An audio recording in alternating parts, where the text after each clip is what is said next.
আজকে রাত্রে আমি যেটা রান্না করব সেইটাই আমি এখানে নিয়েছি।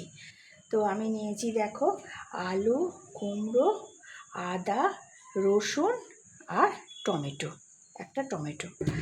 তো কুমড়ো আমরা 5 ফোড়ন দিয়ে, কুমড়ো ছেঁচকি বলো, কুমড়ো ছোলা দিয়ে, কুমড়োর ছক্কা আমরা নিরামিষ মিষ্টি মিষ্টি সবাই খাই, জানি খুব সুন্দর খেতে হয়।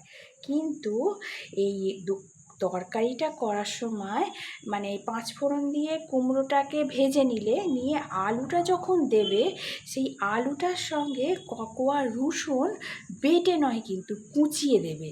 কুচিয়ে যদি কুমড়োর মধ্যে দিয়ে, এবার টমেটোটাও কুচিয়ে নিলে, এবার আদা আমি একটু দেবো, আদা দিতেও পারো নাও দিতে পারো, কোনো কিছু নেই।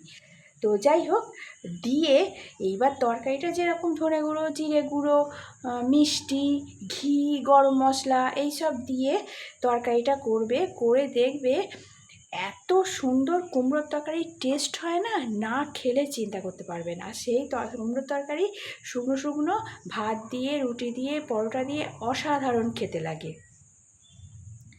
তো আমি তরকারি অনুপাতে কিন্তু রসুনটা দেবে, হ্যাঁ আমি এতটা রসুন নিয়েছি ঠিক কথা, কিন্তু আমি দেবো এতে 4 কোয়া রসুন। তো তরকারির পরিমাণ যেরকম হবে রসুনটা সেই অনুপাতে দেবে, ঠিক আছে?